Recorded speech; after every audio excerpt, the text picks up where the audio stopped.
Šodien parunāsim par apkaimēm. Pēdējā laikā daudz tiek runāts par to, kā mudināt vietējos iedzīvotājus pēc iespējas vairāk iesaistīties savas teritorijas attīstībā. Katra apkaime ar kaut ko ir īpaša, un katrai ir sava pievienotā vērtība. Lai mudinātu cilvēkus līdzdarboties, es varu pastāstīt par savu, par Dzilnu ciema apkaimi. Viss aizsākās pirms 15 gadiem, kad mēs iedzīvotāji šeit pie mācītāja mūžas sarīkojām pirmos Dzilnu ciema vasaras svētkus. Mums ir savs karogs, sava himna un pat savs logo. Pagājušajā gadā vasaras svētkus Dzilnu ciemā mēs norganizējām jau ar pašvaldības atbalstu projekta Mārupe mūsu mājas ietvaros. Esam rīkojuši kopīgas talkas.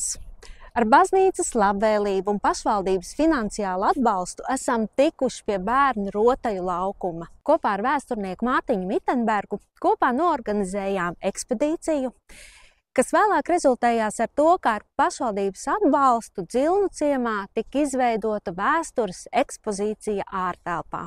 Sadarbībā ar Pierīgas partnerību esam tikuši pie grāmatu maiņas skapja. Pateicoties iedzīvotāju aktivitātei, mēs esam ieguvuši diplomu par iegūtu atzinību ceļā uz viedo ciemu.